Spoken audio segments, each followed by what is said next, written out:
Hi, this is Chloe from Inner Whispers, and today I'm going to be unboxing another Tarot de Marseille. Now, I've recently been reading a book by Jodorowsky about the tarot, the spiritual teacher, and in it he talks about the fact that he created this deck with Philippe Camoin, who was, or who is, one of the descendants of the original company family that printed the original Convert Tarot de Marseille, and how as kind of a form of healing for Philippe after his father died, Alexandre Jodorowsky agreed or suggested that they should remake the Tarot de Marseille, getting back to its original roots. And so on this deck it actually says on this side, so après plusieurs siècles, le Tarot de Marseille est enfin restauré dans sa pureté originelle. After numerous centuries, the Marseille Tarot has finally been restored to its original purity. Well, I don't really believe in such thing as the original purity of any tarot deck, to a degree, and let me sort of clarify that. One thing is that we are all imperfect vessels, so even if you're talking about a kind of divine download of the cards, the images, what have you, there's still the fact that sometimes the ego gets in the way, even when you're doing something like that. And there may be something that you just resist and you don't want to put that down even though that's the message that's coming, or you know, you feel like you have and yet somehow little bits have got changed, or you haven't quite managed to capture the essence, or whatever it is. So I don't believe that you can ever have something perfect. And in fact Jodorowsky in his book sort of says that sacred art is never perfectly symmetrical. That only, you know, the profane kinds of things that we can create now with modern computers can be perfect, because life is never perfect. It's like, I always heard that, you know, in Persian carpets they always put a little error in because only God could be perfect, and to try and pretend or aspire to that was blasphemy, I guess. Yeah. So there's an element of that even if the original Tarot de Marseille was a pure divine download, there were probably still elements somehow that got into it that weren't absolute perfection. So there is no such thing as perfection. On top of that, the concept that, you know, what was perfect then would be perfect now is also one that I kind of struggle with. It's like, our times are different. The way that we understand things is different. It's like I heard someone say recently that you can only actually see things if you have words for them, and they gave the example of a tribe somewhere that didn't have a word for blue, and they actually took a kind of picture with a whole bunch of green squares and one blue square in it, and asked them to say where was the blue one or which one was different, and they couldn't say. And then in the same way they had kind of 27 different words for green, and so they showed them a bunch of green squares that to a Westerner's eye you say, are these all the same? They go, yeah.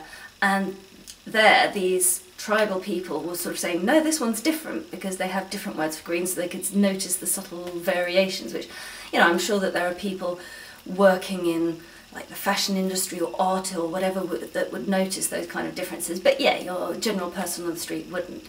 So it's that thing of, we have words for different things now. We can perhaps see different things, or we just experience the world in a different way, and so what was perfect then might not be perfect for us now. And saying, you know, Jodorowsky sort of says at one point that, you know, anyone who creates a tarot and puts in a theme or this or that or their own view or their own associations, Kabbalistic, whatever, it's just a pure vanity work. Well, I don't really agree. I think that, I don't know if you could say everyone, but certainly a large proportion of people who create decks do it because they feel a passion, they feel an inspiration. For them, it may very well be a divine download, and that may be the perfect tarot for them. Maybe it isn't absolutely perfect for anyone else in the world, or maybe lots of people will find it really wonderful. But once again, it's this thing of there's no such thing as perfection, and what's right for an artist now, that may be, you know, them channeling to the best of their ability a divine download that they've received, and it won't be perfect still, but for them it will be the best deck that there is because it's as close as they can get to that. And for other people now, they may also have a very similar set of needs to that artist. So, you know, I kind of disagree on those fronts. There's also the fact that the way that they did this was they went around a whole bunch of museums, got slides of lots of different Marseille decks. They tried overlaying them, finding what were the commonalities, what were the differences, and then they went and, you know, were lucky enough, serendipitous enough to find an original hand-painted tarot, so quite an old one. But it wouldn't have been the first. And he said, well, you know, it's a hand-painted one, it's going to be better than the sort of relatively mass-printed ones of the 18th century where, you know, they only had 4 colours that they could use, so that limited the palette, and there would be sort of errors in a printing block, and then the next time round someone else was copying from that one and they'd add in more errors, and the next person added in more errors just because they made little mistakes. And it's like, yes, I can see that. On the other hand, just because it's hand-painted, it's still, you know, he's saying that he thinks that the original tarot was created round about the year 1000. And, you know, his deck, even if it's a really old one, isn't going to be older than like 1600s. So that's 600 years. And even if it's hand-painted, we see it in, you know, ancient manuscripts that were scribed and transcribed and copied over and over by, you know, monks, and it was part of their meditative practice to do this, you know, scribing. They still made mistakes. Once again, it comes to that thing, we're all human. In 600 years of hand painting things, it's still not going to be the exact original.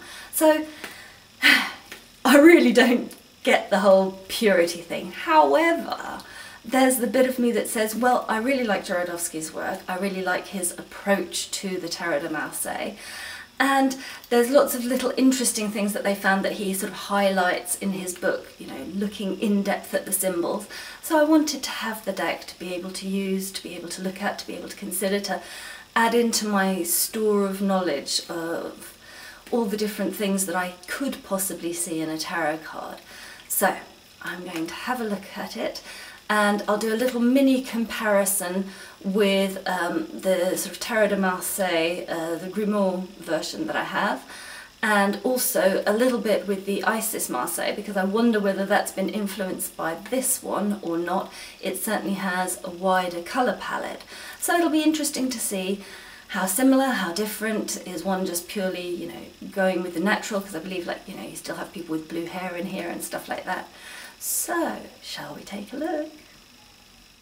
So, as I say, what I'm going to do is try and do a little comparison. At least we'll sort of see with the majors and then see where we get to. Because, you know, if you look in detail at all of them, hey, you'd be here forever. So this is the Grimaud Tarot de Marseille. This is the ISIS Tarot de Marseille. And this is the Jodorowsky Camoin version. So let us open it up.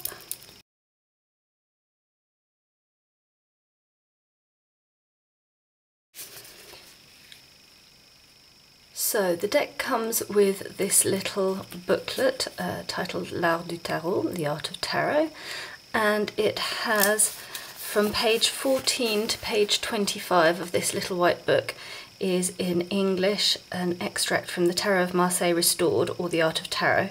The complete book is available online, and it talks about the origin, restoring the Tarot de Marseille that I just spoke about a bit, the optical language of the Tarot of Marseille, who created the Tarot of Marseille, and possible meanings, giving a little sort of paragraph or what have you for each of the majors only, and then a section on reading the tarot, basically 4 little mini spreads that are described in this bit. That's that. So let's take a look at the cards. Straight away we notice that the ISIS has much more natural colours and a broader spectrum of them, but here straight away on the Fool as well, His costume is green and red with blue sleeves, a yellow top, green at the top, whereas this is blue, red, yellow, so there's no green there whatsoever, and there's none of the subtlety of the skin colour and all that sort of thing. And here it looks like it's exposing his bum, whereas here it looks like it's a piece of cloth, and that's the same actually in the restored version. So that's interesting that it is quite different in that regard, that it isn't sort of bearing him. So when we move on to the magician, we have, once again, there's lots more colours and variations here. This one is a lot closer to this than the ISIS, which is done in a more natural flowing style. But it does look like the ISIS has been perhaps influenced by this. It's got white where there's pale blue, it's got green where there's green, it's got red where there's red, it's got yellow where there's yellow on the hat. However, here we've actually got some buttons on the front which don't appear on either of these two. So it's strange, it's almost like this one, you know, it has the same sleeve colours as here, which is different to here. So it does seem like it might have been influenced by it, but it's certainly not identical. And when we look at the tools, you know, here we have a red cup, a gold cup with white inside, a gold cup with a red inside, or this, I don't know what that is, a blade of some kind is blue here, red and white here, and two shades of yellow here, like a mustard and a pale yellow. So there's a lot of differences here, it's quite interesting. And with our Popess, she has a pure white face in this one, fairly white in this actually, it's one of the least natural looking faces, whereas she's flesh toned here with white around her. So yes, once again quite a lot of differences here. There's green on the book where this one doesn't have it, and there's crosses on both of those and not on this.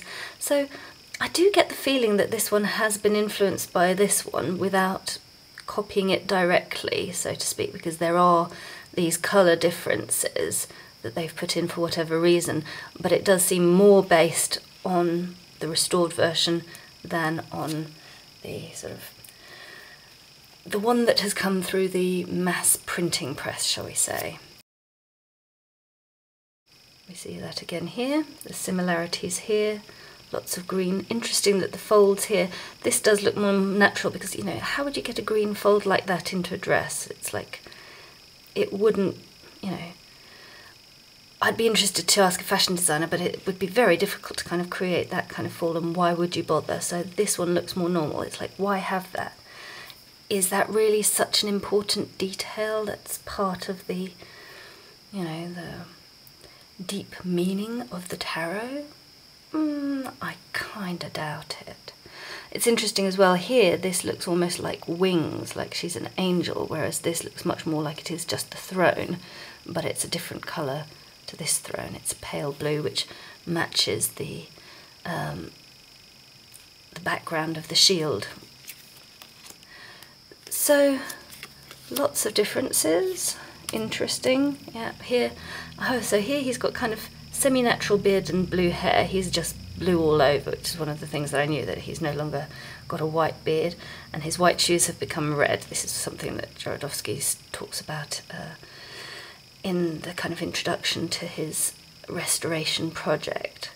In many ways, I like this better. It works better as a colour. I don't know, artistically or what have you, this looks better. Like, he could have a blue beard still, but the blue and the blue works nicely, whereas this looks, I don't know.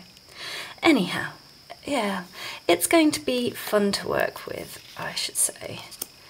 So, here we have the Pope, and here we have a kind of almost a yin-yang symbol has been put in. Here the tunic is more striped, whereas it's less striped here.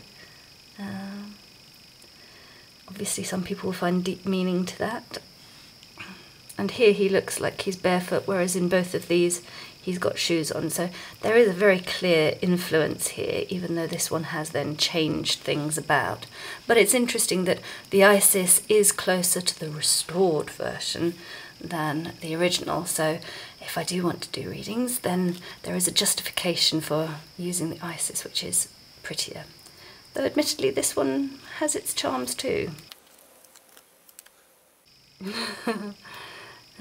Yeah. Interesting.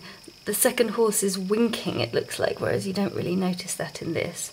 And the horses are both the same colour rather than two different colours.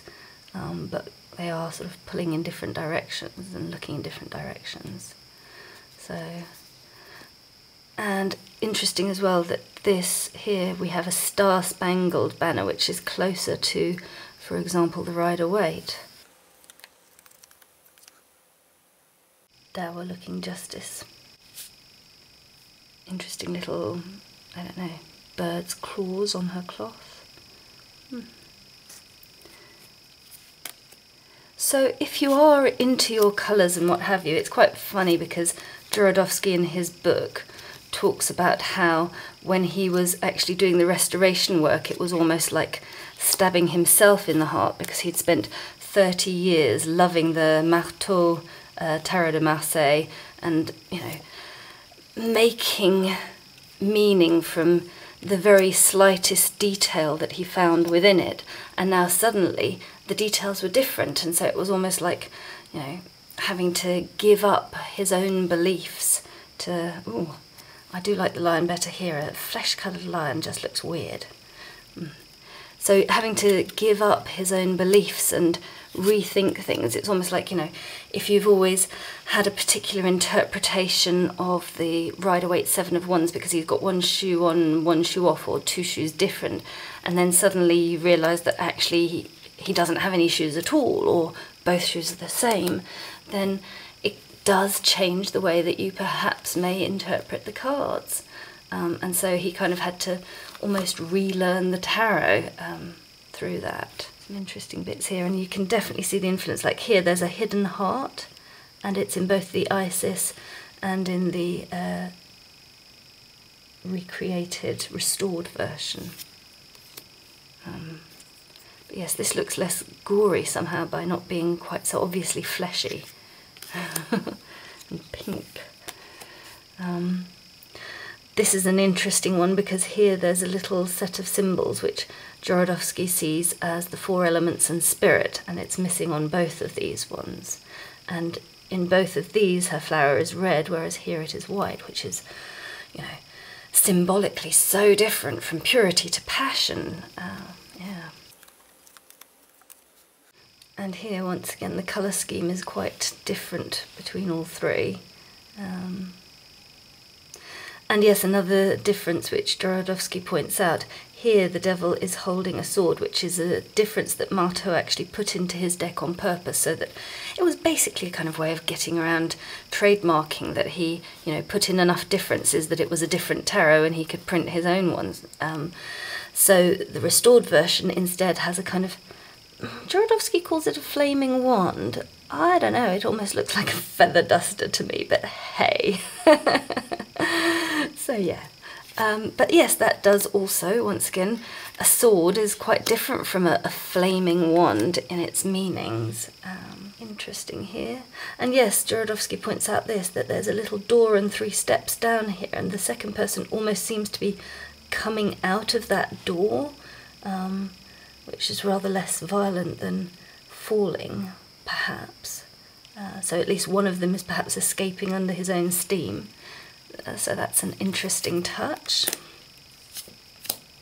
And so the blue-haired lady does become blonde in this one and has a little sort of crescent moon as well in yellow here. So that's a lot more natural looking. Though she's got this weird thing on her belly. I'm sure that's going to have deep meaning. So overall, I am much preferring the restored version to the Grimaud version, because it is prettier, you do see more details, there's a greater variety of colours. It's still a little unnatural and ugly compared to, for example, the ISIS. But on the other hand, as I say, Jodorowsky, I find what he writes about really, really interesting, so I will be fascinated to work with his deck. Yeah, none of the Judgment Angels looks particularly happy. They all look like they've got a hangover or something. And here we have blue hairs again, and here, once again, more natural, except for this figure, which has become a lot less natural, and that's quite fascinating too. Oh, and interesting, so here the world's scarf is flesh-coloured throughout. Here it's red and green, and here it's blue and red. And yes, they both have the pale blue wreath or vesica pisces. So yes, quite a few differences. I might grab out just a few of the, okay, so here's the ISIS ones and these ones just to have a little look. Yes, the ISIS really has been influenced by this a lot, but once again, for example, here we have a serrated edge as well coming out of the wand, and what would that imply or add to, or how would it change your interpretation of the card if you're looking and seeing it? What might you notice within that? And there's a strong blue at the centre rather than this paler blue, but still, yeah, the colouring is lighter and clearer, and it's red as well instead of the yellow that was here. So this is blue and yellow, this is pale blue and red, and this is dark blue and red. So quite different in that regard too. And we see that continuing throughout. So I think we're going to skip over looking at all of those because, hey, let's move on to, let's see what is next in this one. So we'll quickly see these ones. Ah, okay, and he puts in his quartz straight after. Well, we'll get round to those later because I've got them separated out now because that's how they were in a different one. So, quick look at some of the cups. So yes, once again, slightly different colour palettes in all of them, these two being more similar to one another than to this one.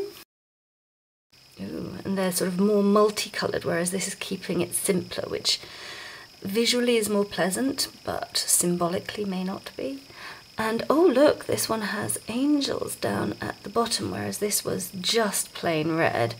And this one has a kind of fleur-de-lis thing, but this has an eagle and angels, so that's a very interesting touch. Sort of slight colour differences, you know, blue inside the flowers where it's yellow here and here, and no red, it's pale blue. But these ones are sort of almost like pomegranates, half and half. And these have the half and half bit too without the cross hatching. So yes, still this thing that the ISIS has clearly been influenced. This looks much more like an egg, whereas this looks more like something from a flower. So yes, definitely colour distinctions which will influence some people's readings. Let's get rid of those.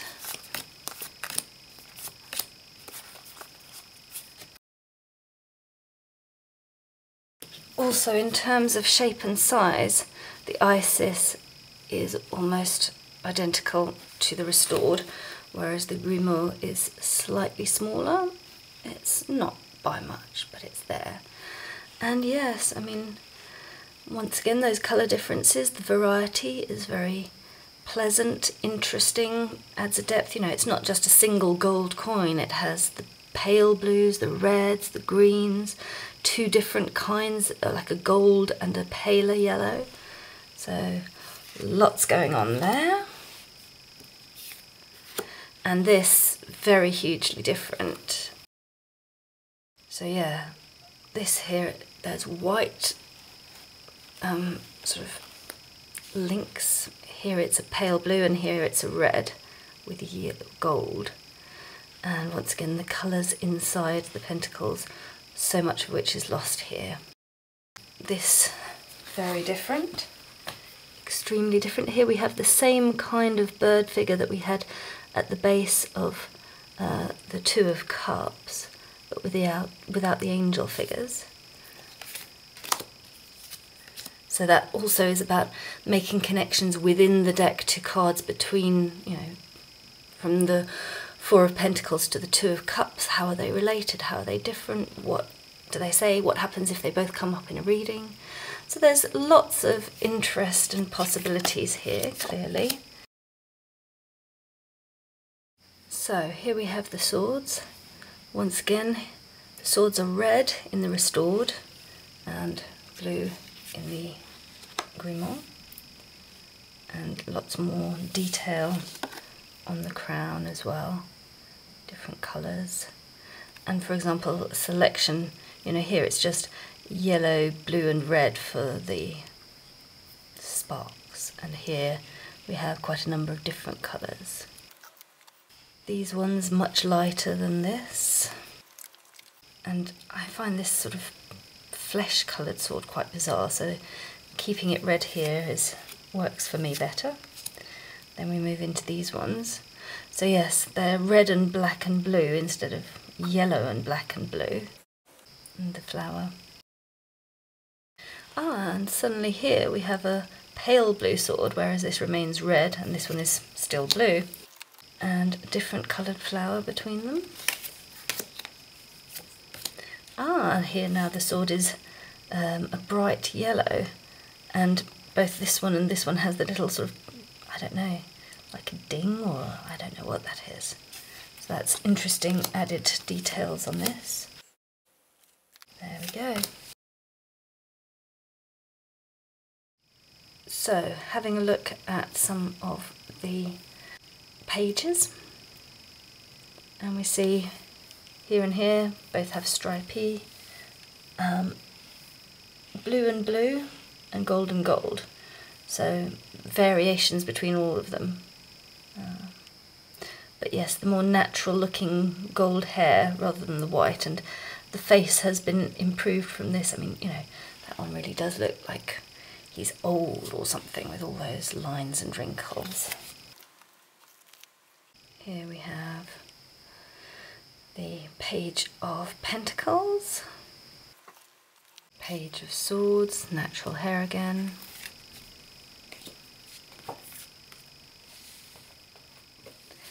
and the Page of Wands. So make of that what you will. I think for the rest, let's just have a look at the restored. The Knights with their funny, I always find those faces in their shoulder plates quite odd.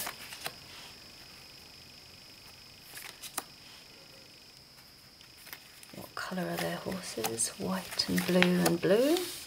Oh, I'm going to have to look at that. So, compared to the ISIS has a pink horse, a blue horse, and two blue horses. And the old-fashioned has flesh-coloured, white, and flesh-coloured.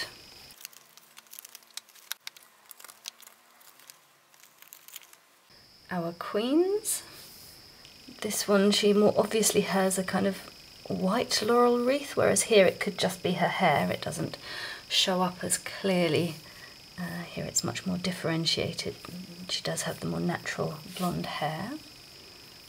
And yeah, no blue skirt, which makes a difference too, but still blue on the sleeve. So there's a greater commonality of colour in this one than in many of the others that we've seen, I'd say. And extra details of a little flower in her hat. Oh, and she has a wavy sword here. Now that's very interesting. Rather than it being straight. That makes quite a difference, I would say. It hasn't been echoed in this one. And once again, colours here and here very similar, colours here different. Here it looks like you can see a shoe, but here, no, it doesn't seem to be. It's like that she has a wavy throne. Then more natural hair in these two. Interesting that they've chosen different colours here. This almost makes it look like armour, whereas this looks more dressy. So, And finally the Queen of Pentacles. So once again, more natural here rather than having the blue hair. There's not much blue hair in this, it is a lot more natural. And, you know, the reds are totally different. The blues are in different places. It's interesting that sort of comes through. And look at this pattern, which we've seen on one of the other cards. Can't remember which currently, but, you know, if they came up in a reading together. So once again, added touches that may link cards in a reading, which is always a nice touch. And finally our dashing kings. No more white hair. Very different look to the armour. It does look more like armour rather than some sort of strange muffly costume. Yeah, a lot more detail. So one of those times when they have the blue beard to show his emotional sensitivity, whereas here he was white with purity, like the Emperor also. And once again, blue shoes, red shoes. Interesting, this one has a little face. This one is smiling and this one is sad, whereas here this one is smiling and this one is sad, and here, well, it's a bit hard to tell what any of them are. So yes, that's an interesting touch. And finally the King of Pentacles. So here he's white and white, but here he's actually kind of pale brown or dark blonde. And green shoes, here he has two different colours of green shoes, whereas here they've just made the green shoes the same. So that's kind of a Seven of Wands moment. And he also has an additional pentacle that he is looking at. Wow, it's interesting they didn't choose to include that in the ISIS. So yes, there's mostly the ISIS is more similar to the restored than to the old one, but there are quite a lot of differences, and I'm looking forward to working with this deck. Let's see. So it has a fully reversible, quite plain back. The cards shuffle pretty nicely. The cardstock feels good. It's quite thin but not flimsy feeling, and there are two extra totally blank cards rather than anything else.